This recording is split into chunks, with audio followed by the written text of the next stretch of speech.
Hi friends. मैं फिर से वापस आ गई हूँ आज एक नए केस के साथ। इस भागती दौड़ती दुनिया में हम सबको कुछ ना कुछ ज़रूर चाहिए, और वो कुछ ना कुछ मांगने हम हमेशा मंदिर जाते हैं। सालों से हमारे यहाँ प्रथा चली आ रही है कि चाहे हमारा सुख हो या दुख, सबसे पहले उसे बांटने हम मंदिर ही जाते हैं। आज मैं आपको एक ऐसा केस बताऊँगी जिसे सुनकर आप एक बार को तो मंदिर जाने से भी घबराएंगे। तो चलिए जानते हैं साइनाइड मल्लिका के बारे में। तो ये कहानी शुरू होती है कर्नाटक के कगालीपुरा गांव से। 1917 में पैदा हुई केडी केम्पम्मा एक बहुत ही मध्यम वर्गीय परिवार से आती हैं। बचपन से ही उन्हें चोरी करने की आदत थी। गरीबी के चलते उनके परिवार वाले उनकी शादी पास ही में रह रहे एक टेलर से करवा देते हैं। उस शादी से उन्हें 3 बच्चे होते हैं। इस चोरी की आदत की वजह से ही उनके पति उन्हें छोड़ देते हैं। 1998 में उन्हें इसी चोरी की आदत की वजह से जेल भी हो जाती है। जेल से रिहा होने के बाद वो अपना एक छोटा सा चिट फंड का बिजनेस चालू करते हैं, पर बदकिस्मती से वो भी लॉस में चला जाता है। उसके बाद अपना घर चलाने के लिए वो दूसरों के घरों में काम करना चालू करती हैं, लेकिन उनकी इसी चोरी की आदत की वजह से उन्हें वहाँ से भी निकाल दिया जाता है।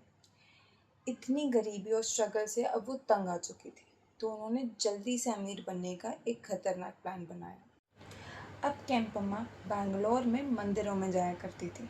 मंदिर में जाके वो पूजा पाठ करने का ढोंग करती, सती सावित्री होने का ढोंग करती, और इसी पूजा पाठ के बहाने वो अपने शिकार तलाशा करती थी। केम्पम्मा को हमेशा ऐसी औरतों की तलाश रहती थी जो अपने जीवन में किसी वजह से बहुत परेशान और दुखी रहती हैं।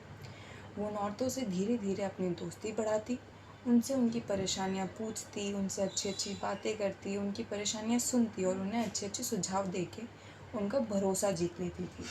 और जैसे ही उन औरतों को केम्पम्मा पे भरोसा हो जाता था, जैसे ही वो औरतें केम्पम्मा की बातों में आने लगती, वो उन्हें एक पूजा का सुझाव दिया करती थी। एक ऐसी पूजा जिससे उनके सारे दुख दूर हो जाएंगे।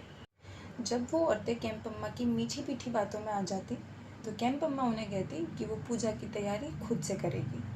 पूजा के बहाने केम्पम्मा उन सभी औरतों को शहर से दूर एक सुनसान इलाके में बुलाती और कहती कि पूजा के लिए अच्छे से तैयार होकर आना, अपने सारे जेवरात पहन के आना। सुख पाने की इच्छा में वो सारी औरतें बिल्कुल वैसा ही करती जैसे केम्पम्मा ने उन्हें कहा था। वो तैयार होके अपनी जगह पे पहुंच जाती थी। उस जगह पे तब तक केम्पम्मा सारी पूजा की तैयारियां करके रखती थी। जैसे ही वो औरतें पूजा के लिए बैठती, केम्पम्मा उन्हें पानी पिलाती थी, ये कह के कि ये भगवान का शुद्ध जल है, पूजा चालू होने से पहले इसे पीना होता है। वो शुद्ध जल नहीं, साइनाइड मिला हुआ एक पानी हुआ करता था। जैसे ही वो साइनाइड का पानी पी के वो सारी औरतें अपना दम तोड़ देती थी, केम्पम्मा उनके सारे गहने जेवरात लेके वहाँ से भाग जाती थी। इंटेरोगेशन से ये पता चला था कि वो साइनाइड जो केम्पम्मा को मिला वो एक सुनार की दुकान से लाई थी, क्योंकि सुनार की दुकान में साइनाइड जेवरात साफ करने के काम आता है। इसी तरह की पूजा कराने साल 2000 में वो एक औरत के घर जाती हैं, पर बदकिस्मती से इस बार वो पकड़ी जाती हैं चोरी के जुल्म में। इस वजह से उन्हें 6 महीने की जेल होती है। देखा जाए तो 1919 से लेकर 2007 तक केम्पम्मा ने ऐसे ही कई औरतों के मर्डर किए।